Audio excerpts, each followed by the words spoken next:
generalizar aqui.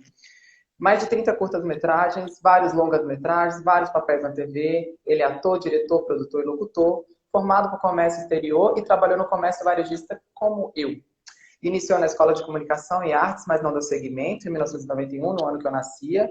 Não deu seguimento, mas sequencialmente iniciou na companhia de teatro. E nunca mais paramos de falar dele e vê-lo. Sem dúvida, um operário da arte.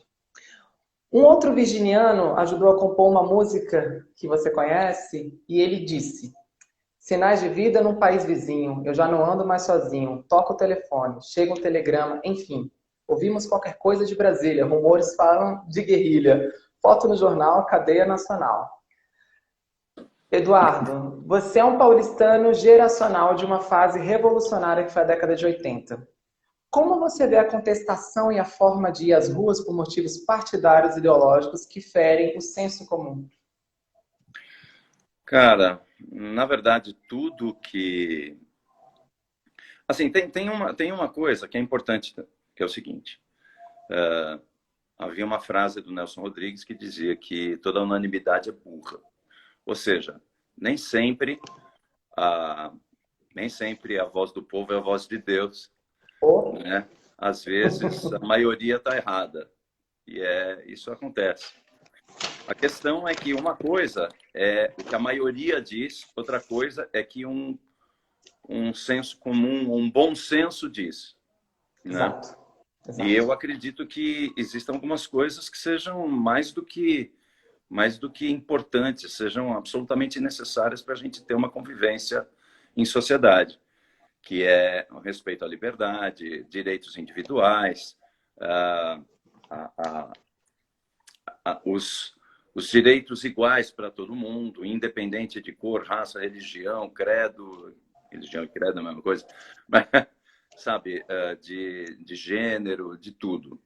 A gente tem que respeitar o ser humano do jeito que ele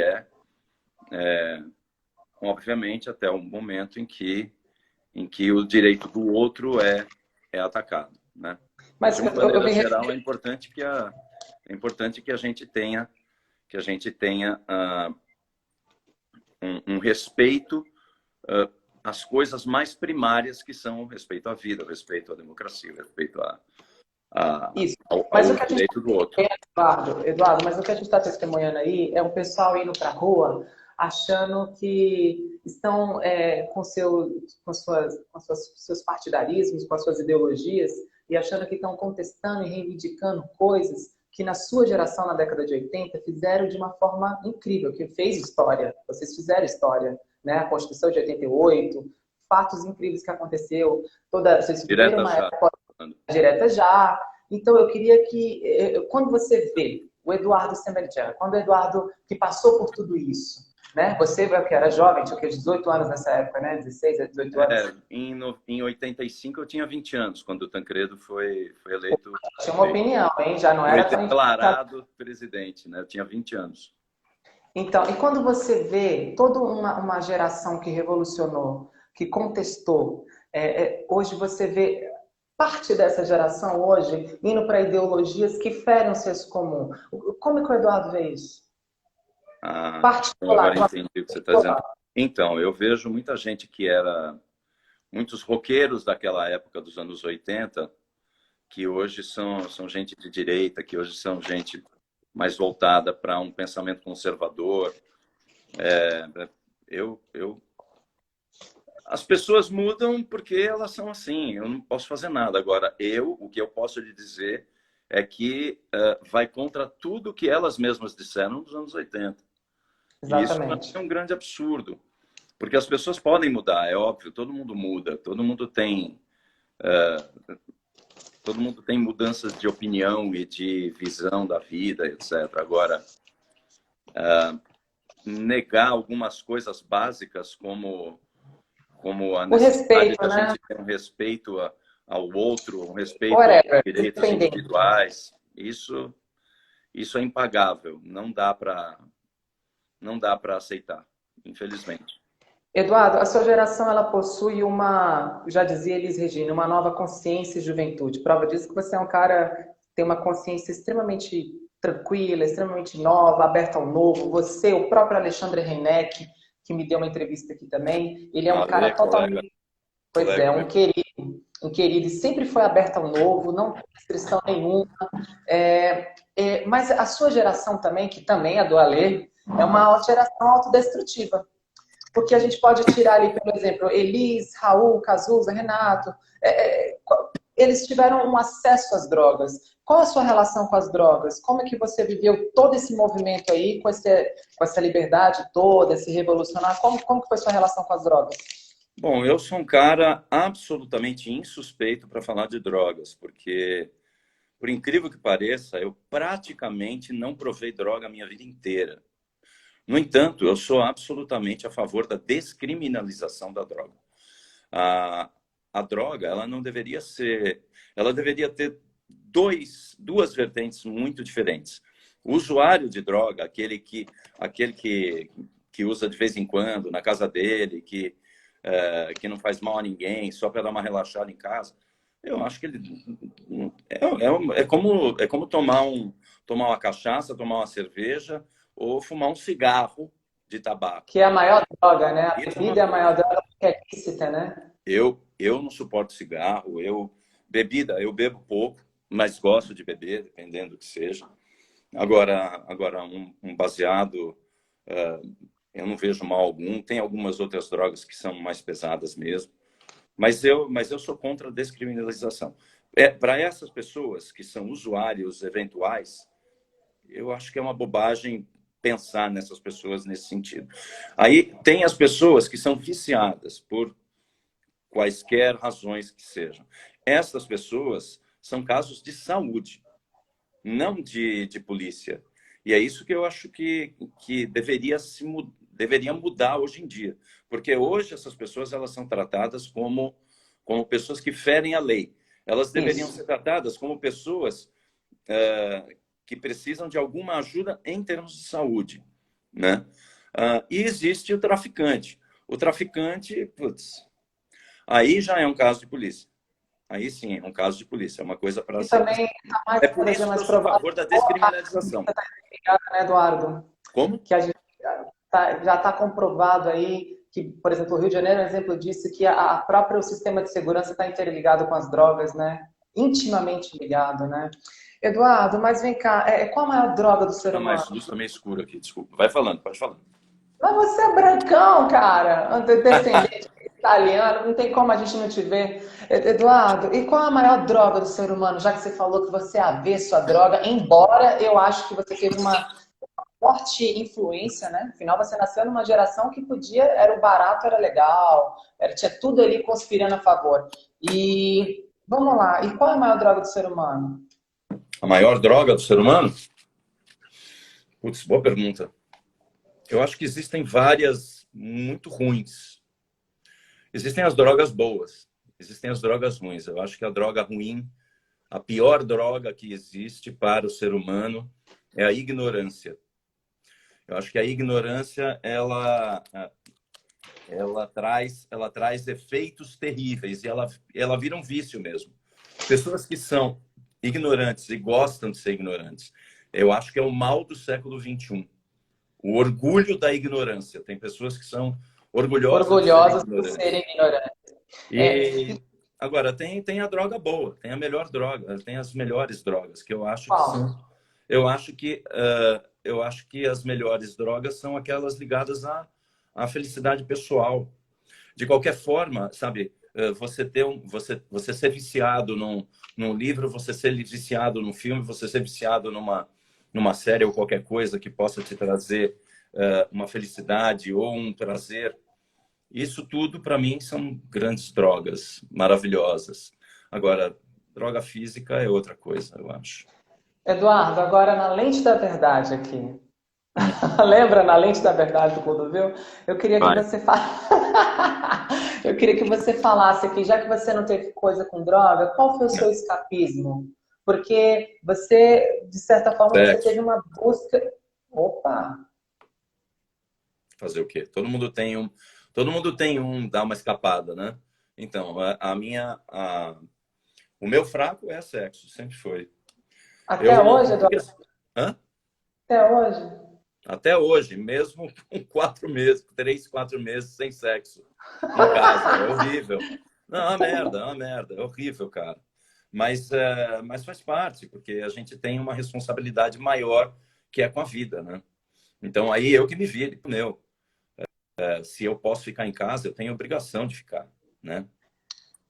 O garoto rock and roll, ontem falando com o rapaz que eu comecei a abrir na live, ele é um garoto rock and roll também, compositor, inclusive sugiro você conhecer o trabalho dele. Ele falou que rock é uma atitude. E qual é essa atitude rock? Embora a gente está numa era que o rock está morto, né? A gente está Não, numa... não, Não? eu acho que o rock não está morto. Por Eu quê? acho eu acho que existem roqueiros que morreram e não deitaram. É outra coisa. É outro Como assim? papo. Ó, tá Mas como perguntando assim? se eu sou escorpião. Não sou escorpião, sou virgem com ascendente Capricórnio e lua em peixes. Agora, o rock é rebeldia. Sempre foi. E tem muita gente do rock que ainda é rebeldia. Tem gente, inclusive, daquela época que continua sendo rebeldia.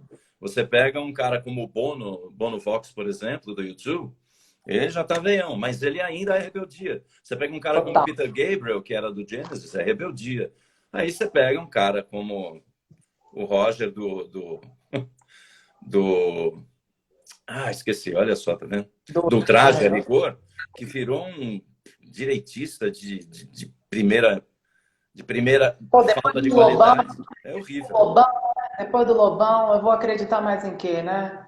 E Ô, sabe o que é pior, cara? O Lobão é um baita músico. Eu puta de amava as música. coisas do Lobão. Amava. Lobão, Camisa de Vênus, Legião, Titãs. O pessoal do Titãs é maravilhoso. Todos, sem exceção. Eles são gente muito boa. E Eduardo, ainda você são acha rebeldes.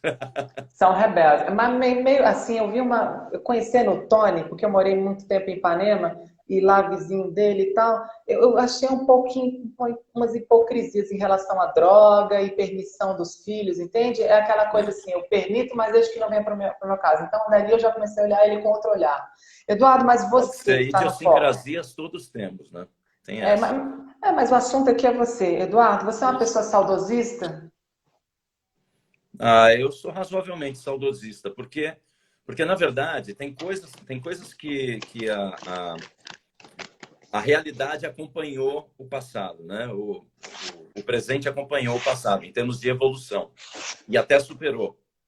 Em termos Sim. de tecnologia e tal. Eu não tenho saudade nenhuma de ficar usando secretário eletrônico. Eu acho maravilhoso ter um celular para poder falar a hora que for o caso, embora ele possa ter excesso. Agora, existem coisas, por exemplo, na área musical, na área artística, de uma maneira geral, que eu acho que nós estávamos muito mais evoluídos do que estamos hoje. Eu acho que as pessoas não chegaram a acompanhar, infelizmente, né?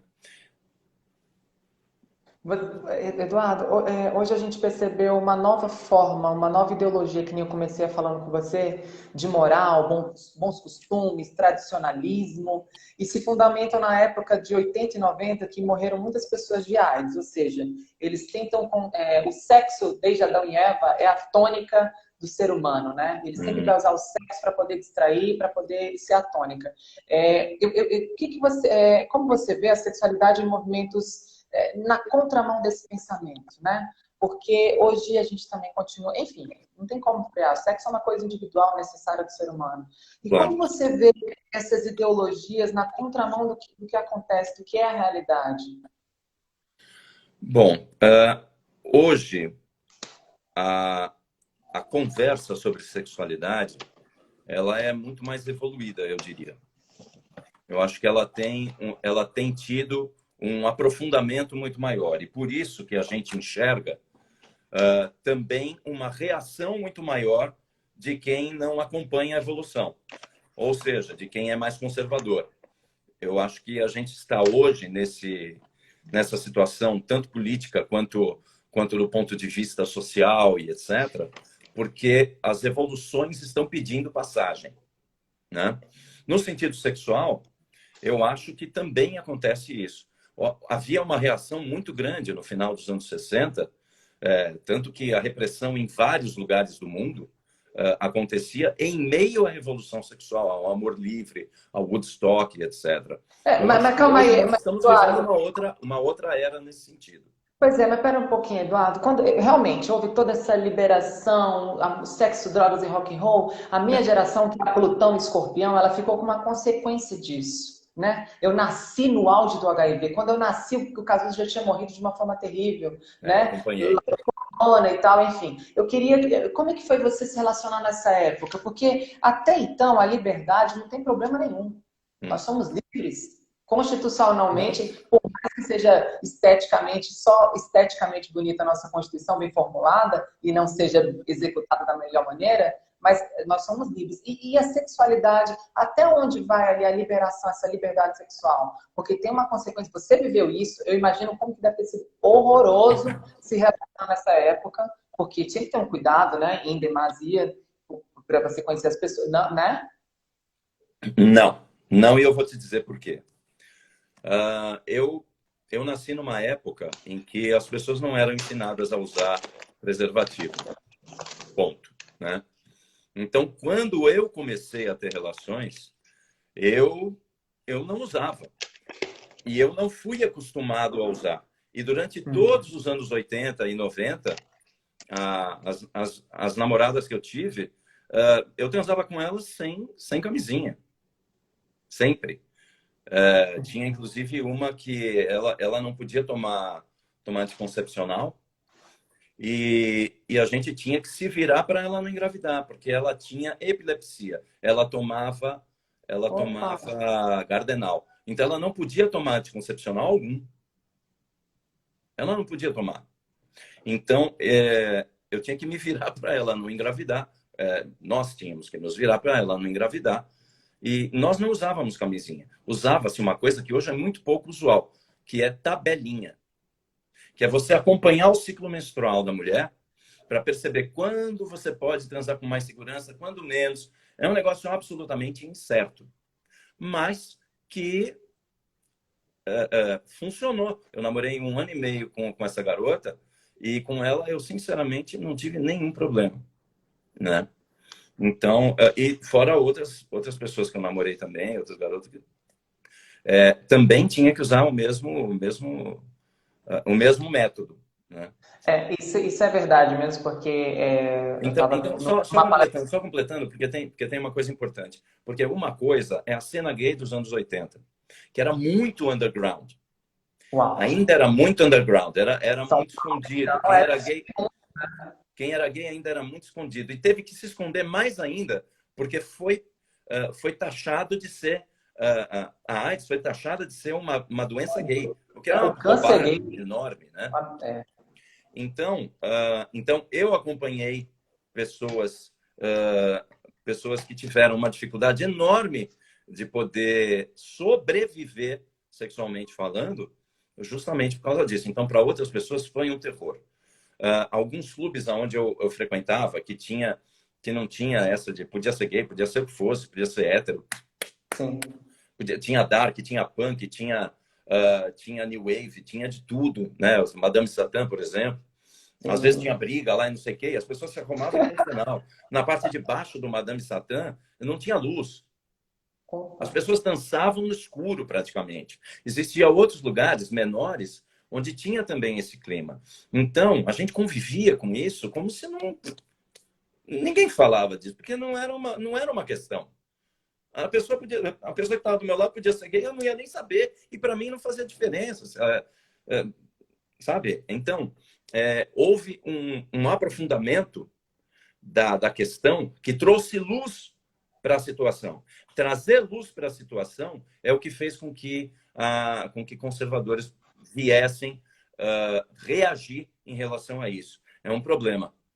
É um problema por causa disso.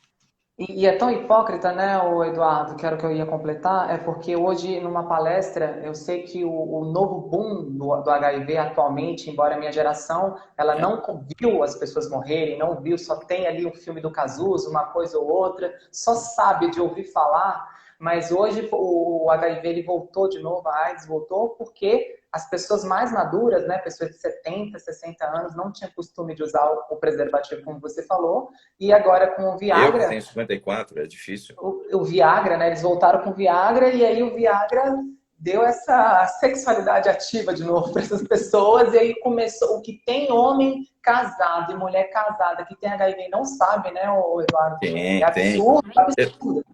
Eu não precisei usar Viagra ainda. Não que eu nunca já brochei, viu, gente? Já brochei algumas vezes. Mas, assim, via de regra, não. E, assim, minha vida sexual ainda é muito saudável nesse sentido. Agora, existe, sim, uma hipocrisia muito grande, justamente porque é um assunto tabu.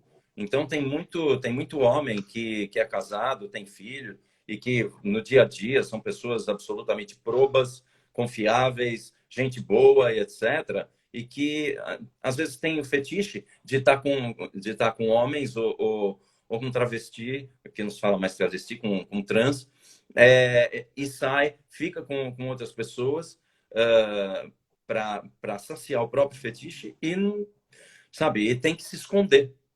Então, é uma coisa muito complicada, porque lida com o desejo sexual de cada um, é muito difícil julgar, seja lá o que for.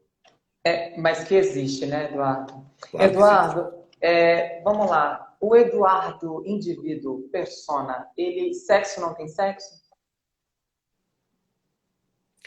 Em que sentido? Para os outros? Para Porque, você. Não, é para mim, você. eu sou homem, eu me vejo como homem. E eu me vejo como um homem hétero, cis. Para mim, é só uma forma de enxergar. Mas, assim, eu não sei se eu entendi direito a sua pergunta. Você Mas já respondeu. eu tenho N amigos.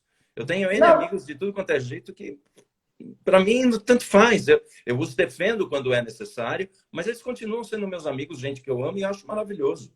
E fico feliz quando eles podem ser quem eles são. Eles ou elas. Eduardo, a Fernanda Montenegro, uma vez ela disse que o teatro, Hum, ela é uma fuga de pessoas que querem explorar sua sexualidade, querem poder, a grosso modo, sair do armário, hum. né? Como a gente começou falando de assuntos bem pesados, que foram história, né? É história. A gente tem que falar, e você fez parte da história, né? Você é Isso. história, é um tombamento.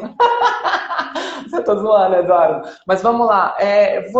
O que você vê do teatro hoje? Claro, a gente viu uma crescente de celebrities, né? Celebrities ali querendo aparecer e tal, mas a gente vê também um certo engajamento de pessoas querendo se afirmar ou se descobrir na sexualidade. Como você vê isso? Partindo do pressuposto que a gente é do mesmo meio teatral. Bruno, olha, a sexualidade em relação ao teatro, ela sempre vai ter a ver uma coisa com a outra. Por Por quê? quê? Porque, na verdade, ele é o teatro tem como, não vou nem dizer como função, mas assim, ele acaba tendo como direcionamento trazer luz aos assuntos que não são, que normalmente as pessoas não querem tratar. Existe também o entretenimento, que é uma outra coisa. Agora o teatro de arte, o teatro que gosta de incomodar, que gosta de ser ponta de lança, no sentido Reflexivo, né? de fazer as pessoas refletirem sobre diversos assuntos, eles falam muito de sexualidade justamente como uma forma de fazer as pessoas pensarem, refletirem, enxergarem a si mesmo e aos outros dentro disso. Existem lugares onde a sexualidade já é tratada há muito tempo. Você pega o Teatro Oficina, por exemplo. O Teatro Oficina trabalha com a sexualidade de uma maneira quase que integral, o tempo todo você tem, né? Mesmo com peças que o assunto não seja a sexualidade, muitas vezes não, quase sempre, você vê a sexualidade presente nisso. É uma visão de expressão e que eu respeito pra caramba.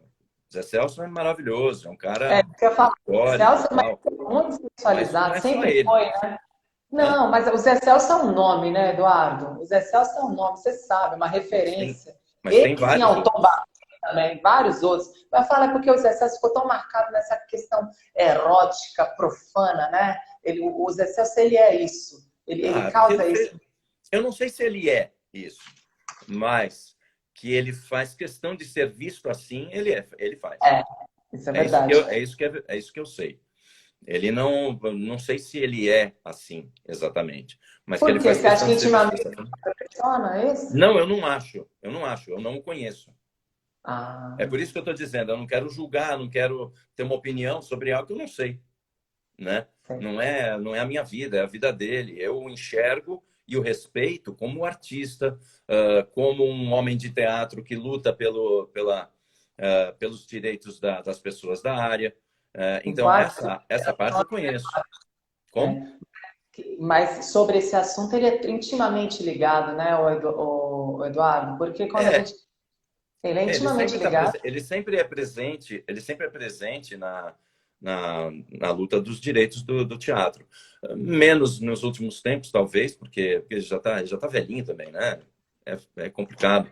Mas ele sempre foi ponta de lança também na luta pela expressão, pelo teatro, pela arte, pelos atores, né? O teatro mudou? Sempre muda. Se o teatro não mudar, pode sair dele. Mas você Porque o fala por teatro, o quê? teatro, o teatro tem que mudar. O teatro não pode ser o mesmo. E quando ele é muito repetitivo, ele cansa, ele morre, ele. Não deixa o Antônio Filho escutar isso. Ainda bem que o Antônio Filho não está aqui para escutar isso, porque o Antônio Filho era um pouco conservador em relação ao teatro, hein? Quem? Antônio Filho, ele era Antunes? um pouco Não, conservador em relação ao teatro. Total, não, ao Eduardo. contrário. Antunes foi revolucionário de Eduardo, vários mas Eduardo, pontos de ele é vista. contra a tecnologia, ele é contra toda essa nova forma de linguagem. Porque há muito tempo ouviu-se falar, por Qual quê? é Eu a estou falando, forma de linguagem atual? Você porque sabe me mudou. dizer? Porque mudou. A forma de Não, não, linguagem não não. vem mudando, Eu Eduardo? estou te perguntando, qual é a forma de linguagem atual? Você consegue me dizer? Eu não consigo. Qual é a forma de linguagem? É É o que eu estou te contemporânea. perguntando, porque eu não sei. Mas a gente está vivendo, Eduardo. Não, mas o que eu estou lhe dizendo é que eu não sei. Eu não sei lhe dizer, eu não sei lhe dizer um estilo, um gênero novo em teatro hoje. Eu não sei.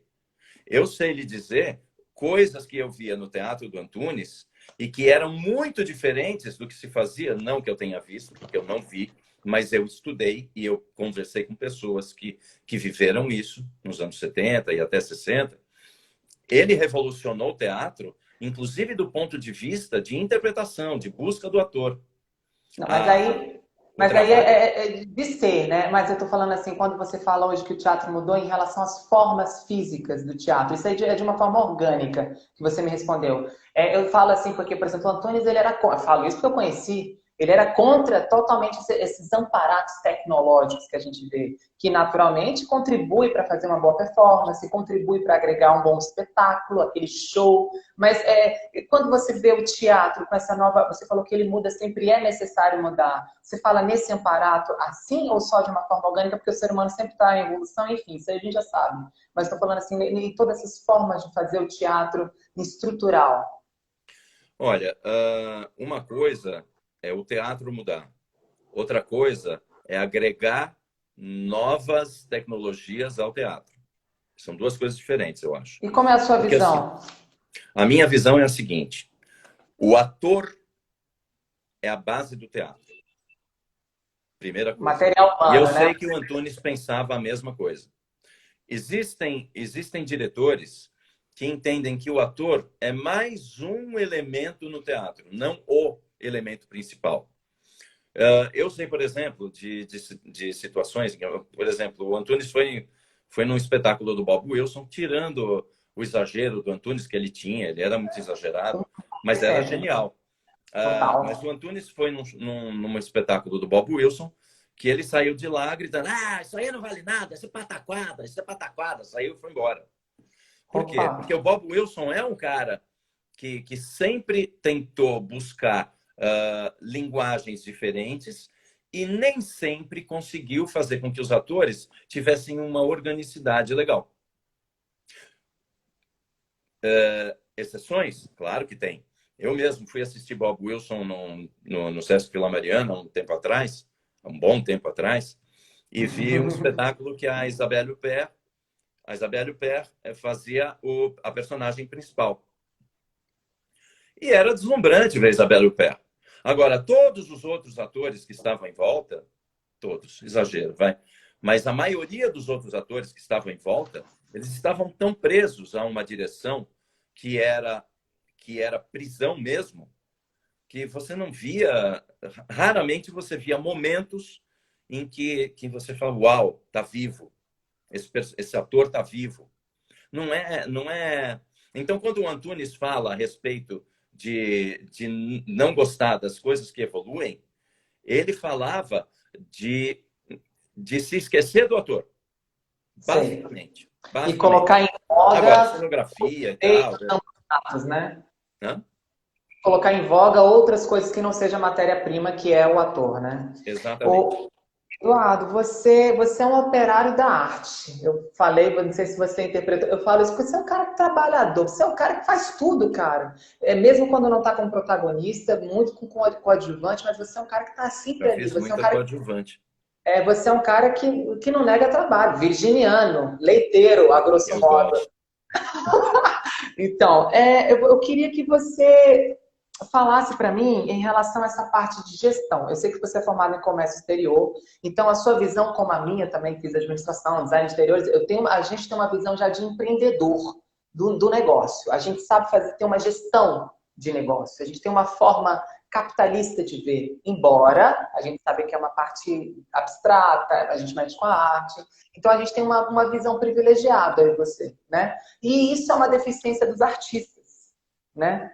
Como você sugeria hoje as companhias, os cursos de teatros? Eu fiz muito parecido como você, viu? Eu comecei, fiz algumas coisas, workshop ali de cinema, de Wolf Maia, de agora era do Brapa, e chutei o balde e falei, eu já entendi o que era ser ator, o que é a vida, o que é o nosso palco, que é vivenciar essas pessoas que a gente encara todo dia.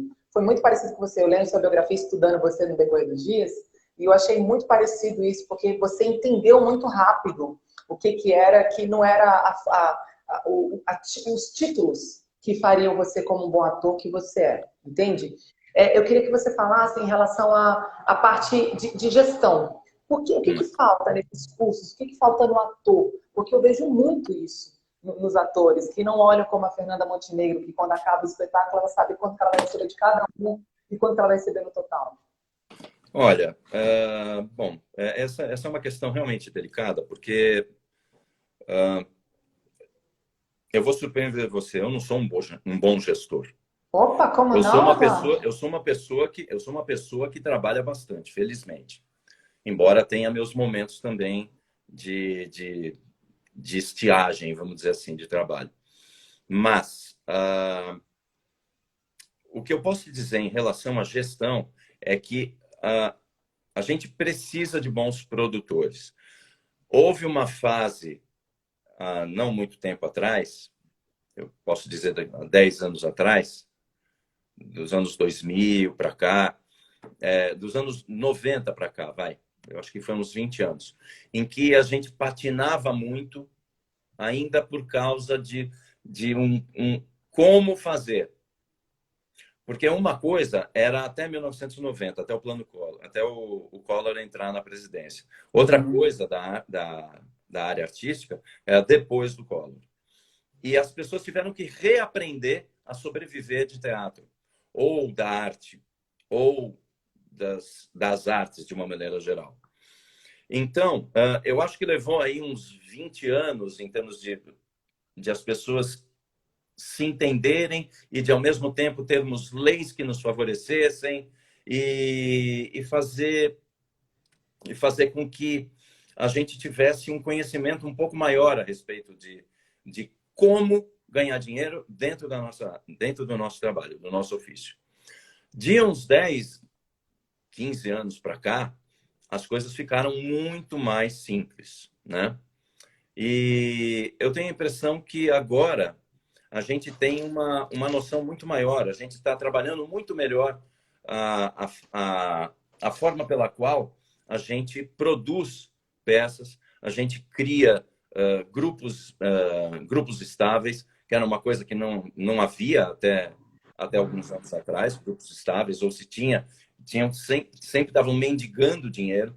Hoje tem a condição de entrar em editais específicos para isso e conseguir uma manutenção. E então, eu acho que de uns 10, 15 anos para cá foi que a gente começou a enxergar o teatro como algo onde o dinheiro também funciona, né? E como fazer ele funcionar. E eu acho que tanto é que assim eu mesmo produzi poucas peças. Eu vou produzir uma peça agora, assim que eu já estava tentando, né? Mas assim, eu não sou o produtor, eu sou Você não é o idealizador segmentado. do projeto. Mas assim, Sim. eu não sou o cara que vai produzir, entendeu? Eu não sou o Mas quando cara que você vai produzir. fala que você é um bom gestor, você fala no quê? Você fala, por exemplo, assim, Eduardo, que, por exemplo, eu não vou citar nomes aqui, que é até deselegante, nem preciso, mas como você é do mesmo cenário que eu, você deve saber. A gente sabe de pessoas que têm contratos na Globo aí, vitalício, que ganha 50 pau por mês, enfim, o seu contrato estabilizado, mas não tem um apartamento hoje, mora de aluguel em Ipanema. Enfim, é uma escolha de vida, né? Mas vamos lá. Eu quero saber, quando você fala que você não é um bom gestor, você fala o quê? Você é um cara que só pensa em hoje? Você é como esse tipo de pessoa? Na verdade, olha, a questão é, se você for ver em termos de resultado financeiro, por exemplo, eu hoje estou quebrado. Eu não estava preparado para essa pandemia. Muita Ninguém gente estava, não né? está, né? Agora, eu estava super bem, eu viajei em novembro, eu fui viajar. Gastei uma baita grana e foi maravilhoso. Agora, eu estava pretendendo usar o dinheiro que eu guardei para poder. Agora, então eu olho de um ponto de vista que é um ponto de vista muito pessoal. Eu não tenho uma, eu tenho uma empresa, sim, mas ela funciona mais para mim mesmo. Agora, eu não tenho uma empresa para funcionar com outras pessoas. Então, eu não sou um gestor da área cultural. Eu sou um ator. E dentro do fato de eu ser ator, eu tenho que gerir as coisas que eu quero fazer, né? E eu tenho que ver como produzir as coisas que eu vou fazer. Ou aceitar quando eu sou convidado e fazer de uma maneira legal e tal, profissional. Agora, eu não sou um gestor. Eu, por isso E de que que eu que disse que assim, beleza, eu não isso sou bom ficou nisso. claro. Beleza, ficou claro que, prova disso, que você teve uma transição de carreira, né? Você migrou ali, quis se encontrar, fez ainda comércio exterior, trabalhou ainda, mas aí depois foi para a arte e a arte te laçou, né? Eu posso dizer que não foi nem que você se encontrou, ela que te encontrou. Eduardo, eu quero saber uma coisa de você. Qual a obra que você tem mais orgulho? Você tem uma infinitude de projetos. Eu fico zoando que isso é um tombamento vivo, mas como é que é como é que é, o que você tem mais orgulho de você ter feito? Olha, eu posso dizer o seguinte: tenho preferências em termos de teatro? Tenho. Tenho preferências em termos das coisas que eu fiz em TV, em cinema? Tenho. Tem aquelas peças, aquele filme, aquela série que eu tenho um carinho maior, é claro. Porém, eu posso te dizer que a minha trajetória é aquilo que me deixa feliz. Porque em nenhum desses projetos, em nenhum desses trabalhos, eu nunca esqueci de onde eu vim e aquilo que eu aprendi como base do porquê eu sou ator. Então, eu não tenho um orgulho de alguma peça ou coisa parecida. Tem personagens que eu gostei mais, sim, né? Por exemplo, quando eu fiz a Bala na Agulha, agora com Caros Ouvintes, fazendo Péricles Gonçalves. Então, eu tenho personagens que eu amei. Cheguei a fazer Cláudio em Hamlet, que era para ser maravilhoso e eu não fiquei tão feliz. Muita gente diz, nossa, é maravilhoso, mas eu não me senti tão bem, porque eu falei, eu queria ir mais. Então, isto, esse desejo de ir mais, de chegar em outro lugar, isso é mais é importante para mim. É isso que me faz ser feliz com aquilo que eu faço, entende? Isso que é mais importante. E como que você lida com a crítica nesse mundo que, embora as pessoas não tenham know-how, não têm competência, não têm habilidade nenhuma e nem sabem nem o que é arte, uma manifestação artística, mas eles têm o celular na palma da mão e acham que tem o poder para poder falar tudo. E criticam trabalhos que a gente faz, pô, a gente se empenha. A gente dá um gás, dá vida, eu falo que é um filho, né? Eu, nessa formatação do meu programa que eu estou agora gravando em piloto, é um filho que você está dando à luz, e cada projeto que a gente faz é um filho. E a gente vê uma pessoa hoje com o celular na mão e criticando o trabalho da pessoa. Eu queria que você falasse, Eduardo, como você lida com a crítica quando vem de pessoas competentes, com pessoas que têm know-how, né? Que existe críticos de teatro, existe pessoas que são especializadas para aquilo. Então, dali você é uma coisa que você, até lá você repensa. E como que você lida com os que não é indiferente, mas vamos lá, com as pessoas que têm competência, Eduardo? Bom, eu acho que tem algumas, tem coisas que a gente precisa deixar claro. Uma coisa é uma crítica de um crítico de teatro, alguém que estudou para isso, ou é pago para isso, mesmo que não seja preparado, ou que seja pouco preparado. Isso é uma coisa. Outra coisa é público. Público que critica. Público pode criticar do jeito que quiser. Porque público é público. É aquele cara para o qual a gente está fazendo. E aí ele vai receber da maneira que ele receber. Do grau de consciência dele, né? Ele vai receber da maneira que ele quiser. Ou que ele conseguir. Agora, crítica teatral, ou até de TV, né?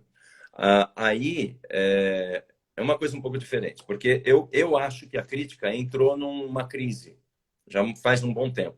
Porque essa crise, ela diz respeito ao fato de, hoje, para mim, não caber mais uma crítica onde você escreve um negócio no jornal, ou hoje no computador, no teu site, e aí, ponto final. Eu sou sempre a favor de haver um diálogo. Então, se você é um crítico teatral, você vai assistir uma peça minha, você faz uma crítica no teu blog, aí você me chama e diz, olha, eu escrevi isso no seu blog, você não quer fazer uma réplica para a gente dialogar? Isso, para mim, é crítica hoje em dia. E há algumas pessoas que fazem isso, poucas. Mas há algumas pessoas que fazem isso. Estas, eu acho que estão alinhadas com uma evolução nesse sentido. Entendeu? E como você encara, Eduardo? Você me deu uma resposta prolixa, eu quero uma resposta fechada. Como que você encara isso? Você construir sua carreira, você tem uma carreira consolidada, o pessoal te respeita muito, o pessoal, você é um querido para uns, para boa parte das pessoas. Eu queria muito que você falasse como que você se segmentou nessa sua identidade como ator, como ofício que nós temos aqui, como ser humanos. E o Antunes Filho, o próprio Antunes Filho, ele falou que nessa era pós-moderna a gente estaria aqui para... A nossa função seria humanizar as pessoas, e eu acredito que nunca foi tão profético isso, né? A gente está aqui humanizando as pessoas através do nosso ofício. Como que você construiu a sua carreira através dessas críticas de pessoas competentes? Eu ouvi, entendi aquilo que era interessante, adaptei aquilo que era necessário e joguei fora o que não prestava. Agora eu não fui prolixo. Mas assim, não, mas você recebeu bem, né, Eduardo? Ué, mas é verdade. É verdade. Mas vem cá, então você tem um que essa é uma conversa que não tem resposta simples. Sim. Não tem resposta simples, Bruno. É uma conversa que precisa de aprofundamento, justamente porque a ideia de haver diálogo é aprofundar o trabalho do ator, é aprofundar o teatro. É fazer com que novas ideias surjam ou você perceba, caramba, esse cara tem razão. Eu preciso prestar atenção, sei lá, no meu movimento. Eu preciso prestar atenção no fato de eu estar usando mal uma luz. Eu preciso prestar atenção no fato de eu não estar olhando o meu colega em cena. Sabe? Então, essas coisas fazem a gente crescer. E é importante que haja diálogo, porque às vezes o cara não vai falar isso naquela crítica. Ele vai falar quando ele conversa com você, quando ele te dá uma réplica, quando você dá uma réplica para ele e ele responde de novo. Verdade. Isso é que eu acho que falta na crítica de hoje, em boa parte dela, não são todos. Entendeu? As primeiras impressões que eu tenho de você, Posso fazer um parênteses rápido? Por Porque favor. tem bastante gente que tem entrado aí que é da Poliana, que eu fazia Poliana e tudo. E estão me mandando beijo, não sei o quê, estão falando comigo. Então, eu queria mandar um beijo para vocês. Beijo para vocês do Salvador e pronto. Desculpa, fala, Bruno, pode continuar. Gente, em respeito aos seus fãs, as pessoas que seguem você, eu não acabo lendo os comentários aqui, porque senão ele destoa do roteiro que eu preparei para Eduardo, viu? Mas depois eu fico sabendo de tudo, tá bom? Beijo aí. Mas a gente está junto.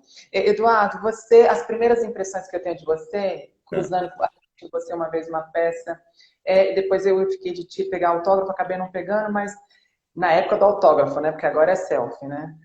Eu queria as primeiras impressões que eu tenho de você é que você não é um cara que tem falsa modéstia. E no teatro, Eduardo, a gente vê uma falsa modéstia exacerbada, né? Tipo assim, a gente vê um pessoal ali elogia. Por exemplo, você é um bom ator.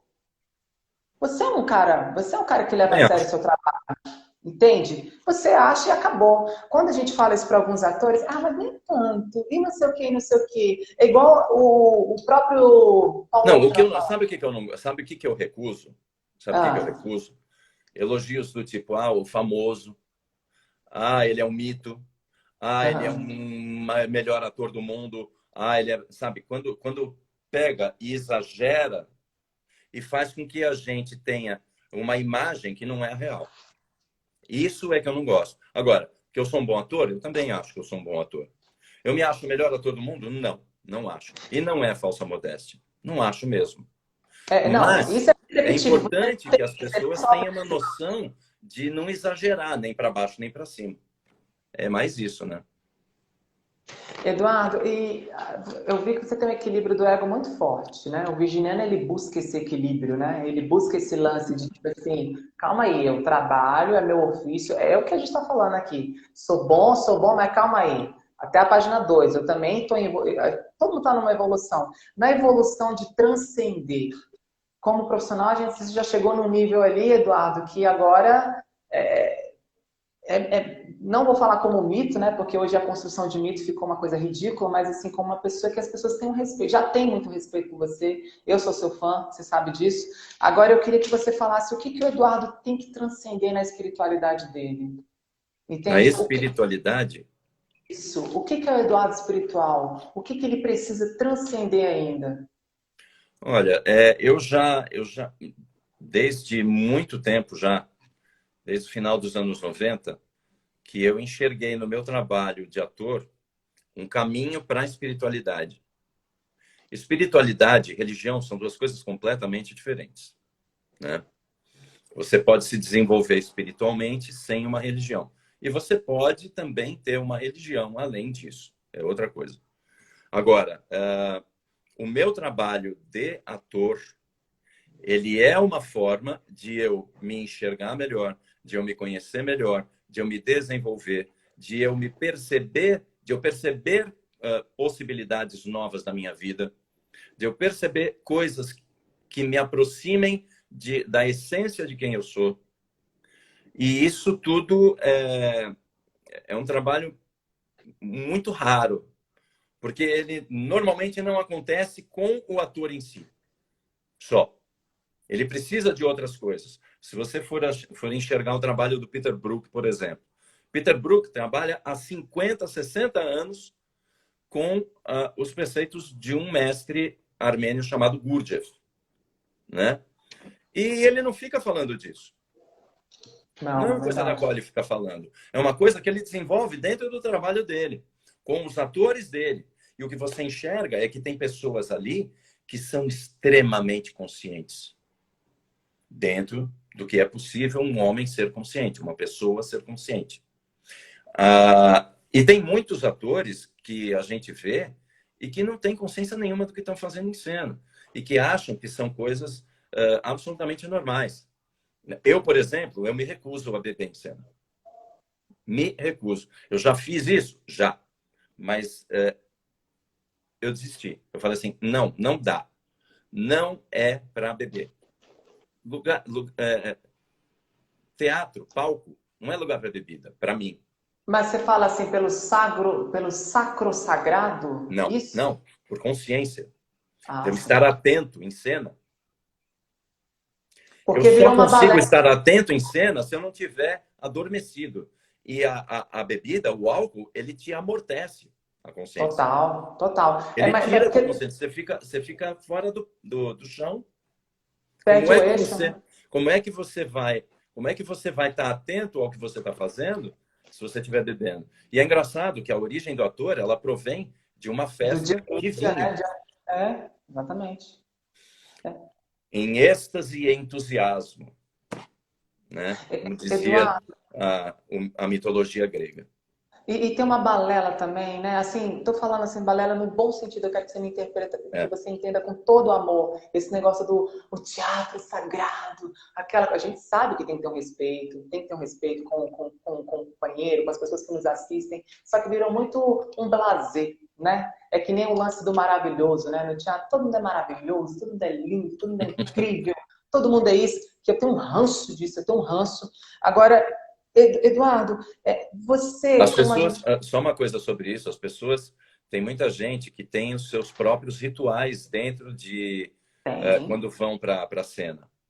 Tem pessoas que têm que ter tudo arrumadinho e tal, rezam antes ou fazem um aquecimento X, que é para estarem prontos. Cada um tem o seu. É muito pessoal. E é importante que cada um de nós tenha respeito por isso. Isto é respeitar teatro. Isto é respeito a Dioniso. Porque Dioniso está presente nestas atitudes, né? E é esse que é o espírito do teatro. É o respeito àquilo que a gente está fazendo. Não é uma coisa de ser sagrado ou religioso, ou não sei o quê. Também pode ser para algumas pessoas. E é respeitar isso que é importante.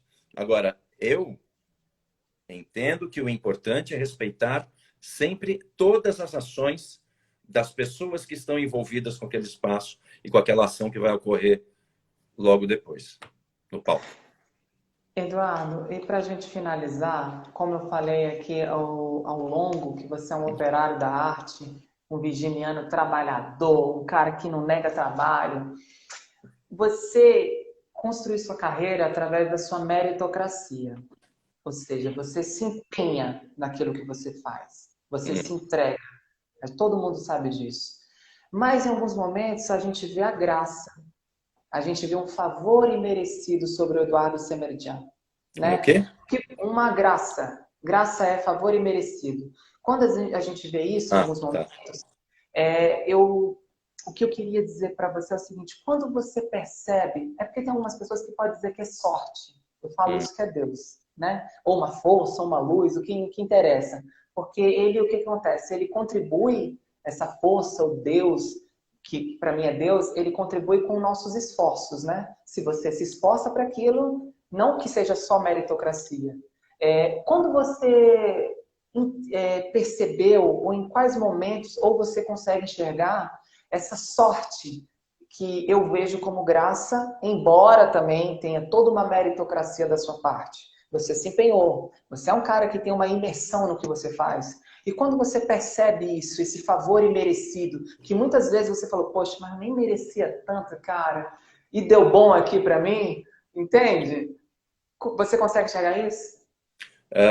Bom, primeiro, eu queria falar a respeito de meritocracia, porque eu acho que é importante que as pessoas tenham muito claro que se eu estou onde eu estou hoje, eu estou, mas eu parti de um lugar que me era favorável. Tem muita gente que parte de situações muito piores da que eu parti, que é aquela questão de, assim, da igualdade. Não dá para ser igual, tem que ser equânime. Os direitos têm que ser iguais, mas há pessoas que deveriam ter chances maiores porque elas cresceram com mais dificuldades. Dito isso, então, eu tive realmente um bom tempo onde eu pude me dedicar, onde eu pude fazer aquilo que eu queria, mesmo não ganhando dinheiro, porque eu tive quem me ajudou, né?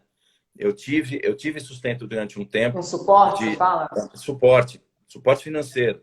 Eu morei na casa da minha mãe durante um bom tempo, até o momento que dentro daqueles trabalhos que eu fazia espirituais e que eram ligados ao meu trabalho de ator, o meu mestre chegou e falou assim: você tem 1 mês e meio para se mudar e morar sozinho. Eu não tinha emprego, não tinha dinheiro, não tinha porra nenhuma. E eu tive que me mudar em 1 mês e meio, porque ele tinha dito que era isso. E o grupo que eu estava fazendo era isso. Se ele disse, eu tenho que topar. E eu fiz. Isto fez com que eu crescesse muito. Isto fez com que eu merecesse muito mais as coisas que eu consegui depois. E eu não consegui sozinho. Tem mais essa. Você sempre tem pessoas com quem você conta de uma maneira ou de outra. Mesmo aquelas que às vezes esbarram de uma maneira desagradável na vida da gente, de alguma maneira elas têm um papel no crescimento que a gente tem. Então, tudo que a gente cresce tem a ver com todas as pessoas que passaram pela vida da gente. A meritocracia, ela é uma coisa muito... A palavra meritocracia, do jeito que ela é entendida hoje, ela é muito rasa do ponto de vista de a gente entender o quanto a gente realmente mereceu aquilo que a gente buscou. E o quanto outras pessoas mereciam muito mais, Eduardo, pelo que muito lutaram. obrigada. 5 segundos para a gente acabar. Gratidão.